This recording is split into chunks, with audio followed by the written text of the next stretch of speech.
Oh Leute, ey. Das wird das krasseste Projekt aller Zeiten.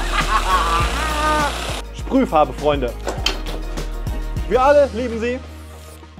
Aber es gibt ein großes Problem. Bevor gesprüht werden kann, muss nämlich geschüttelt werden. Und das nervt. Laut Hersteller muss ich hier 2 bis 3 Minuten schütteln. Ich bin noch nicht mehr im Mittelalter. Weil natürlich ist es geil, das richtig zu shaken, dass man ein besseres Sprayergebnis hat, blablabla. Ich will hauptsächlich einfach eine geile Maschine bauen. Let's go.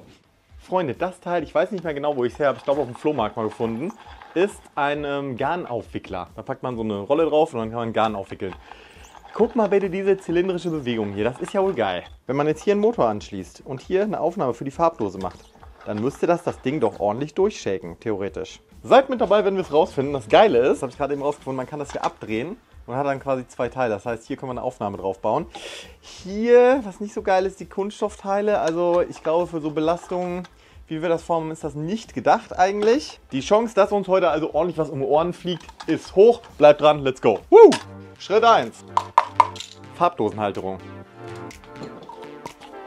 Mal wieder ein paar mehr Effekte machen hier.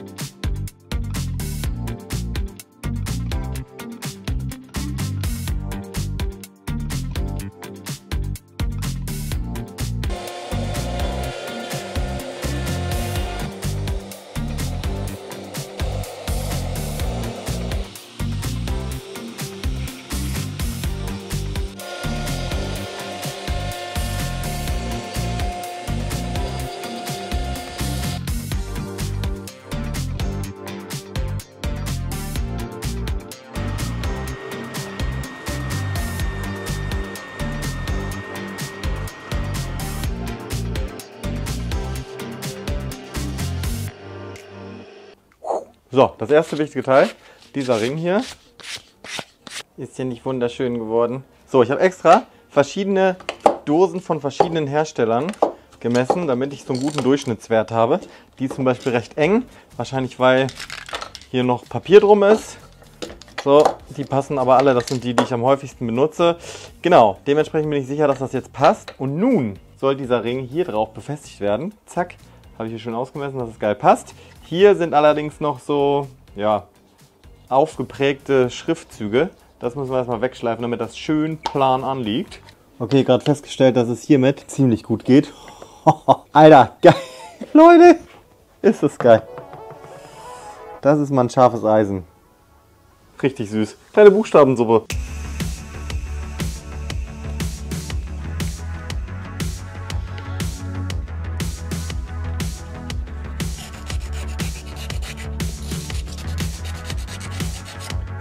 So, jetzt ist das schön flat hier und liegt überall gleichmäßig auf. Geil. Als nächstes muss das Ding dran glauben. So, ich habe hier oben noch einen kleinen Ring stehen lassen für die Stabilität, weil die Dosen ja immer unten gewölbt sind. Passt also wunderbar drauf.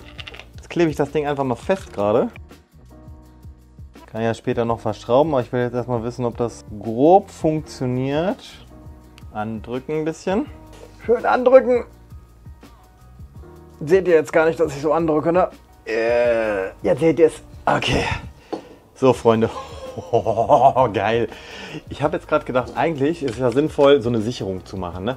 Aber vielleicht brauche ich das ja gar nicht, weil sich das irgendwie so intern dreht, dass es gar nicht nach außen geschleudert wird alles. Wir bauen es jetzt zusammen. So, zack, das kann man halt einfach so geil hier einklemmen. Oh, ist schon mehr Bewegung drin. Das ganze Ding muss eine stabile Basis bekommen. Und jetzt packe ich das Teil hier rein. Oh mein Gott, okay. Oh, wow, wow, wow, wow, wow. Oh, Alter, fuck, okay. Wow. Oh, shit. Okay. Na gut, das funktioniert ehrlich gesagt leider gar nicht. Oh Mann, ey. Also ich habe jetzt nicht das Gefühl... Shit, der Ring auch weg. Dass das... Ja, man hat ja nur nicht mal die Kugel gehört. Wirklich, wirklich schade, Freunde. Ich finde diesen Mechanismus einfach so geil, ey. Muss ich mir irgendwas anderes dafür überlegen? Ich meine, wenn man so drüber nachdenkt, man schüttelt eine Dose ja auch nicht so, ne? Sondern so. Das heißt, ich muss einfach das hier nachbauen. Ist natürlich deutlich einfacher, ein bisschen langweilig, aber so ist es halt. Hauptsache, das shakt gut meine Dosen hinterher. Nächster Tag, Freunde, mir ist noch was eingefallen. Ich habe hier noch was. Eine uralte Stichsäge, Freunde. Habe ich ewig nicht benutzt. Ich weiß gar nicht, ob die noch funktioniert. Ich denke aber schon, sonst hätte ich sie ja nicht aufbewahrt, ne? So, zack.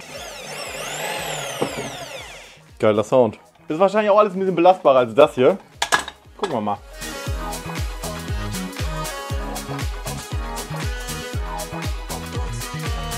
Was kann da schon schief gehen? Ich glaube, man kann sogar die Geschwindigkeit einstellen. Erstmal niedrig. Ein bisschen mehr geht da doch bestimmt.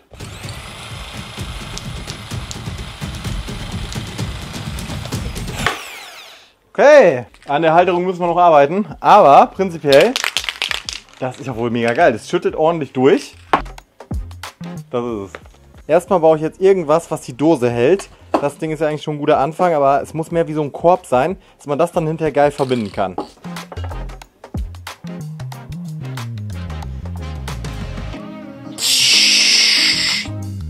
Zwei Ringe und jetzt brauche ich noch einen Boden, damit die Dose nicht da durchrutscht. Montage! Aber woran? Ja, das ist geil. Der Plan steht, Freunde. Zack, zack. Hier kommt die Dose rein, irgendwie so als Halterung. Dann diese Schiene hier irgendwie an die Seite. Und das alles noch hier dann an die Stichsäge befestigt, damit das so ein bisschen geführt ist und nicht nur alles hier auf diesem Gelenk liegt an Belastung. Ja, also verbinden.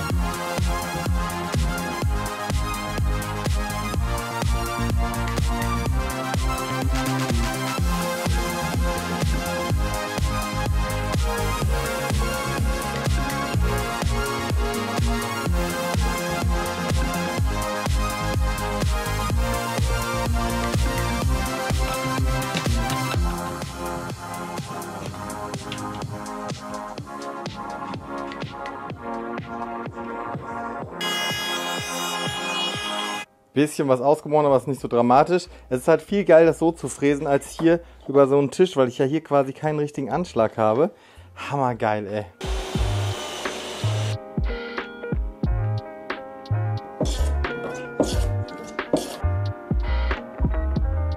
Schön Leim rein. Das soll ja möglichst viel mechanische Belastung aushalten. Und jetzt diese Seite hier, da mache ich glaube ich so ein bisschen mit Sekundenkleber.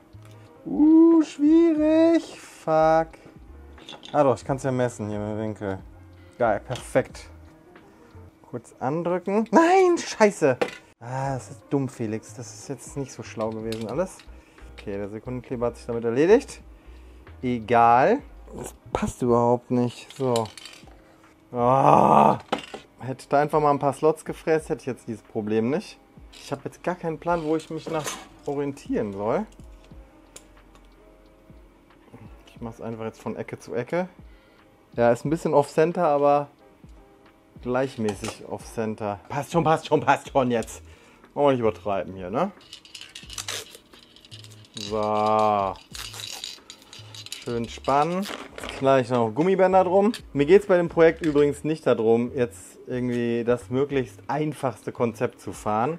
Es gibt auch so 3D-Druckadapter, da dreht sich das ganze Ding so quasi auf dem Akkuschrauber. Aber ich bin nicht so ein Fan davon, dass das nur sich so bewegt, weil die Kugel soll ja auch so ein bisschen sich hoch und runter bewegen. Klar, ich kann einen Akkuschrauber dann hin und her machen, aber ich will halt eine Maschine, wo ich das Ding nur reinstelle, aktiviere, dann schüttelt es alleine, dann nehme ich die Dose wieder raus, fertig. Ich habe einfach Bock, sowas zu bauen. Darum geht es doch hier immer, Leute. Einfach selber machen.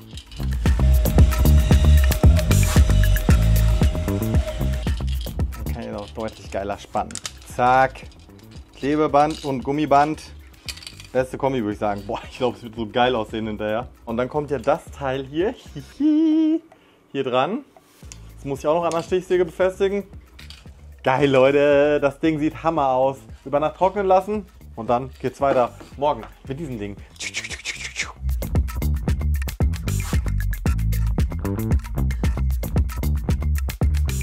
Da ist es, Freunde. Richtig geil. Das Loch habe ich gestern übrigens noch für die Stichsäge gebohrt. Seht ihr später. Oh, schöne Kombination hier aus dem Eiche und diesem Multiplex. Geil. Boah, ist voll schön. Bisschen schleifen und gut ist.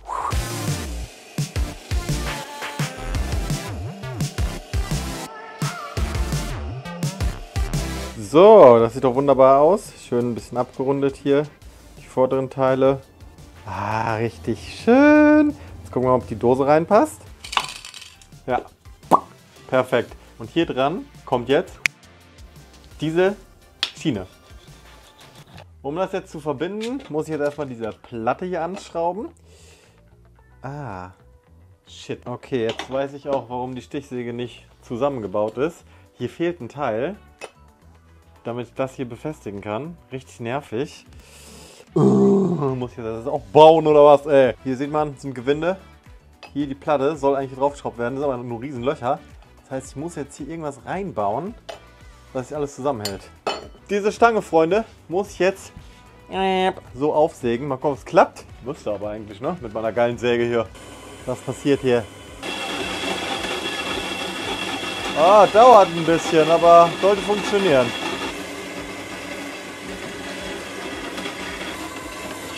Geil. Ein schneller Umbau. Zack.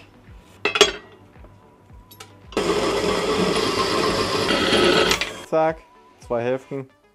Ich brauche nur eine. Das Ding passt jetzt hier perfekt rein, hoffe ich. Ja. Boah, ist das geil. Das passt optimal, ey. Zack. Da kommen jetzt Löcher rein. Das ist wahrscheinlich stabiler als das Originalteil, Leute. So, jetzt kann man auch direkt sehen, wie der Plan ist. Das hier soll sich so bewegen. Hier muss ich natürlich jetzt noch eine massive Verbindung herstellen. Gerade diesen Winkel gefunden. Wisst ihr noch, wovon das ist? Hier, Freunde, vom vorletzten Projekt. Das ist ein Überbleibsel. Ey, das ist Upcycling Deluxe. Wisst ihr, was geil ist? Dadurch, dass ich ja hier die Feder ausgebaut habe, kann ich einfach die Maschine einschalten. Auflegen. Es geht automatisch vollwertig durch. Hä? Ach, okay. Da liegt was. So. Geil, oder? So, Leute, jetzt mache ich noch kurz was Dummes. Hier, das muss noch abgeschnitten werden. Eigentlich blöd, weil hier so ein Stopper ist und so, aber ich brauche den Platz. Ja, ich sage nichts weiter dazu und flex es einfach weg. Was soll schon schief gehen? Scheiße, das Lager. Oh nein. Ja, okay, okay.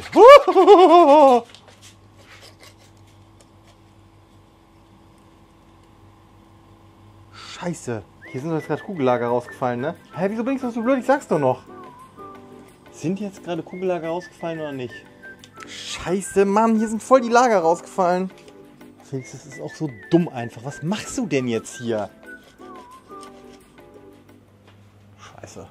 Ja, fehlen ein paar Lager jetzt, aber es sind noch genug da. Es wird schon funktionieren. Ich ignoriere es jetzt einfach und mach weiter. Tschüss.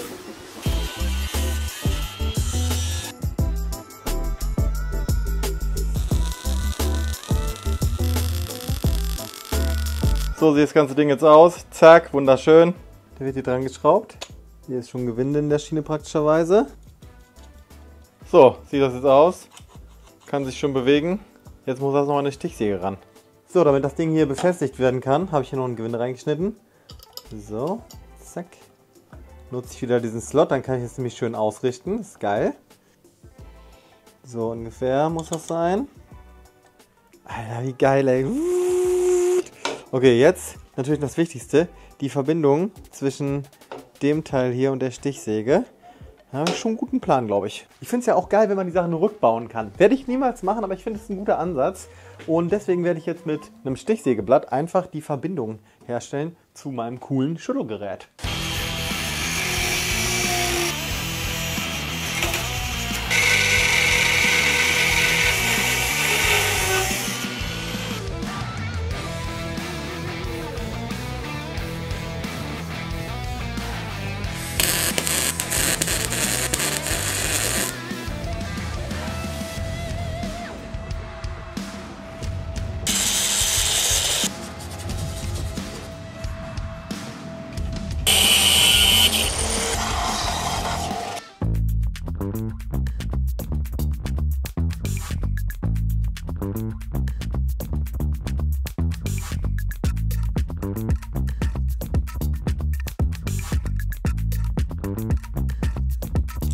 Geil, Leute. Alter. Das wirkt jetzt erstmal alles recht massiv, finde ich.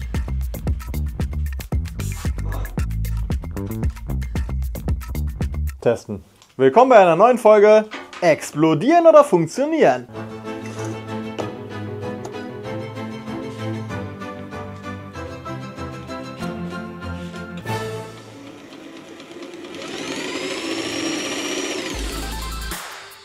Es funktioniert. Ich öle das nochmal gerade ein bisschen.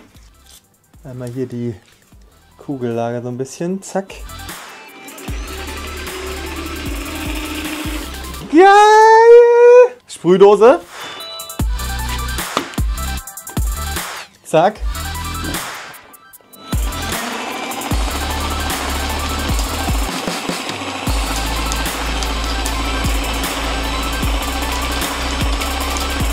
Geil!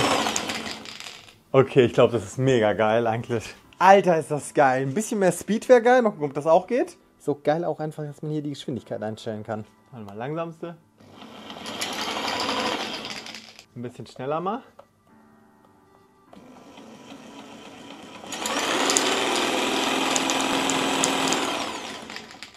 Alter, ja, wenn das nicht mixt. Ich brauche mal eine vollere Dose irgendwie. Okay, ich habe hier ein paar Farben, die ich lange nicht benutzt habe. Man hört keine Kugel. Heißt, Trennmittel ist auf jeden Fall am Start. Reingequetscht.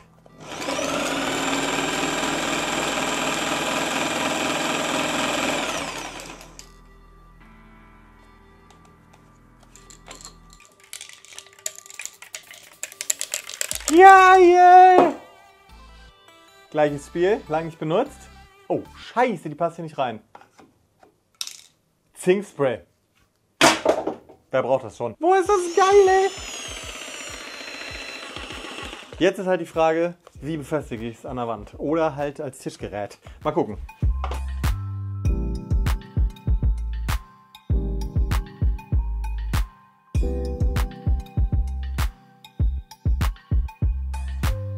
So Freunde, der Plan, das fette Winkelstück hier kommt an den Tisch dran geschraubt und dann habe ich hier eine fette Aufnahme und dann wird das Ding an der Wand befestigt. Wow!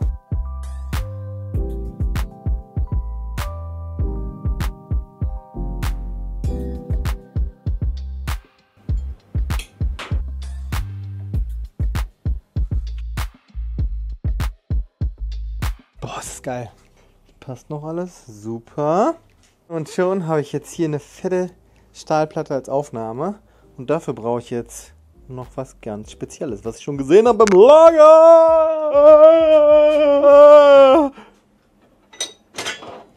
Hä? Ich habe es anscheinend schon rausgeholt. Ah ja. Das Teil hier, Freunde, ein schöner Stahlrahmen. Und die Stichsäge wird ungefähr so hier positioniert. Und hier, da ist noch Platz, was da hinkommt. Das ist ein kleines Geheimnis, zeige ich euch später.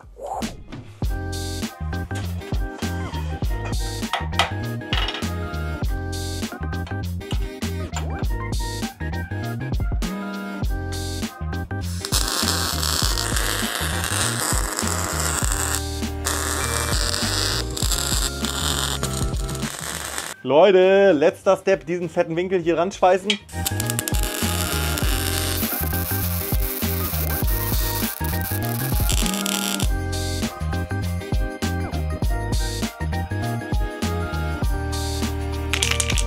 Aua! Meine Handgelenke! So Freunde, fast am Ziel. Ihr habt vielleicht schon diese Platte eben gesehen. Die kommt hier drauf. Aber was kommt an diese Platte, Felix? Gute Frage, Leute. Und zwar ist das eine Abdeckung für diesen schönen Kasten. Yeah, Leute. Ursprünglicher Zweck, Analogfotografie-Belichtungseinheit. Das perfekte Gerät. Das Geile ist, kannst hier einstellen auf 1 Sekunde zum Beispiel. Mach so.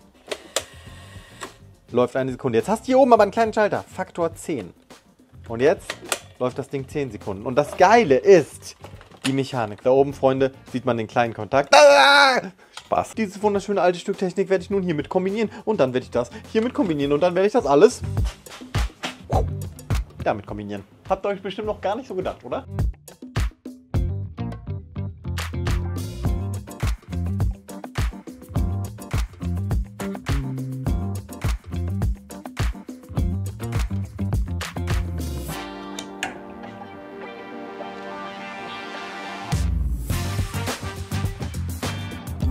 So, jetzt der spaßigste Teil. Die Verkabelung. Das sieht natürlich bescheuert aus so. Soll ich das irgendwie... Ne.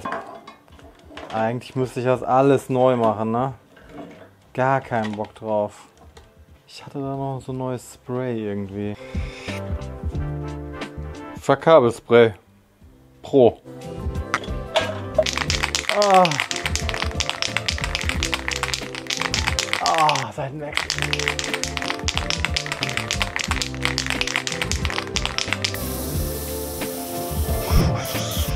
Perfekt. Sieht super aus. Alles schön sauber verkabelt. Ach, guck mal, die Lampe hat er auch direkt mitgemacht hier. Perfekt. Ein Kabel. Also, ja, kann ich empfehlen, das Zeug. Ist geil. Aber achtet auf jeden Fall auf das Pro, sonst könnt ihr keinen 230 Volt machen. Jetzt fehlt nur noch das letzte Detail.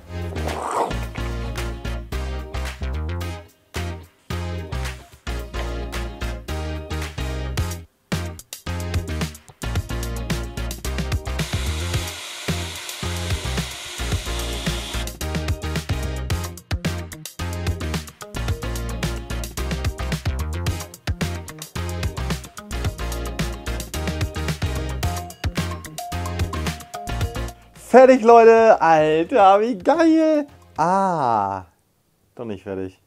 Hier bei der Uhr, der Schalter. Da war mal irgendwas dran, das ist aber weg. Da möchte ich noch was draufsetzen, dass ich es geiler schalten kann.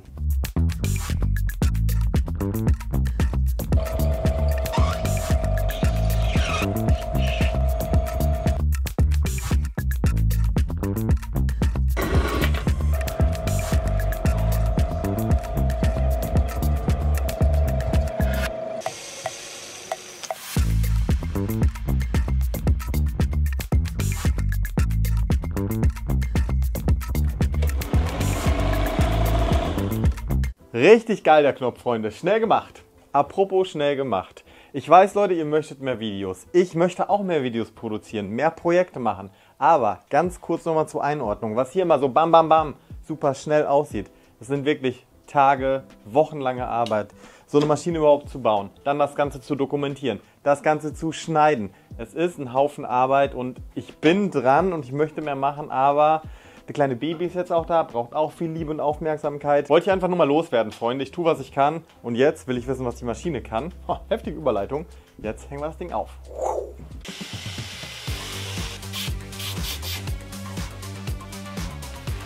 Schlau wie ich bin, habe ich es vorher schon schön angezeichnet alles. Nur gucken, was passt jetzt. Oh Gott. Alter, ist das geil. In meiner Euphorie habe ich den letzten Schritt vergessen. Oh. Hier dieses Panel hier wackelt noch total, muss nachgezogen werden. Dafür muss es nochmal alles ab. Mano! Kein Problem, schnell gemacht. Super nervig, super nervig. Oh. So, damit das alles nicht so lange dauert, Zeitraffer zusammenbauen.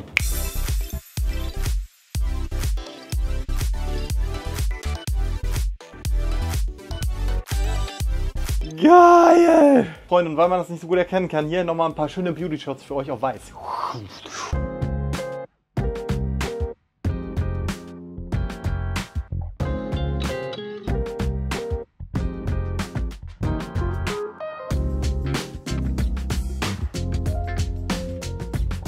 Freunde, wir haben alle darauf gewartet, die Maschine hängt und jetzt heißt es explodieren oder funktionieren. Let's go!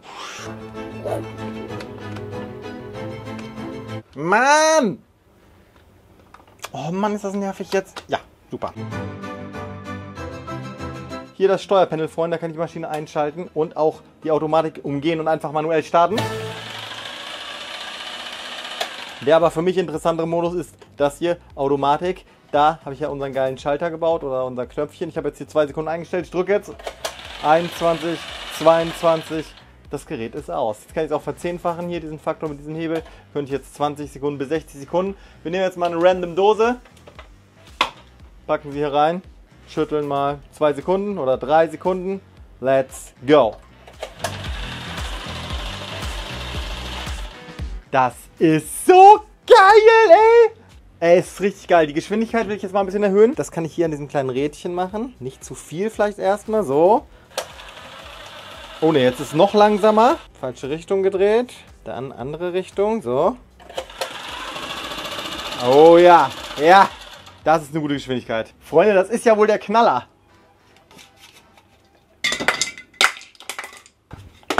So, ich nehme nochmal irgendeine, die nicht so gut gemixt ist. Hier, die habe ich lange nicht mehr benutzt. Ich denke mal, da hört man erstmal keine Kugel. Perfekt. Rein damit. 5 Sekunden. Kugel ist zu hören. Ey, das ist geil. Testen direkt. Funktioniert noch überhaupt nicht. Länger schütteln. 5 Sekunden sind vielleicht einfach ein bisschen wenig. Dann machen wir mal einfach 20 Sekunden. Ich kann ja hier einfach weggehen, was entspannt anderes machen. Oh, meine Farbe ist fertig und mein Handgelenk absolut geschont. So, wir gucken mal, ob es jetzt besser funktioniert hat. Ja, jetzt läuft das. Oh, geil. Das ist schon eine schöne Farbe auch, muss ich sagen. Okay, das ist geil. Jetzt ich will mehr. Jetzt nochmal mit diesem Grau hier so ein Test. Vorher, ungeschüttelt quasi. Oha. Seht ihr das? Sehr, sehr ungleichmäßiges Ergebnis. Aber mit unserem Gerät hier wird das bald der Vergangenheit angehören.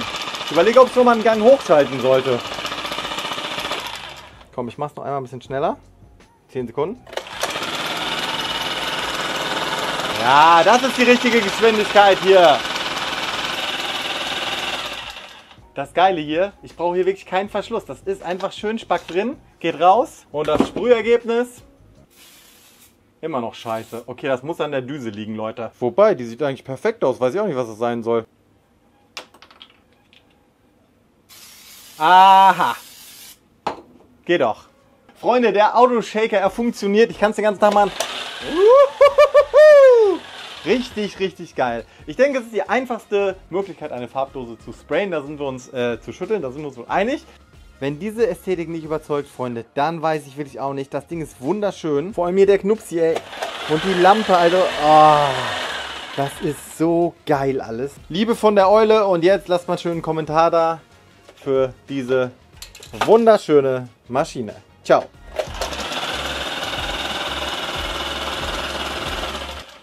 Vielen, vielen Dank fürs Zugucken. Ich hoffe, ihr hattet Spaß beim Video. Ich hatte sehr viel Spaß, das Ding zu bauen für euch und für mich natürlich. Ne? Es ist, wie es ist. Wenn ihr mich unterstützen möchtet, dann kommt gerne zu Patreon oder zu den YouTube-Kanalmitgliedschaften.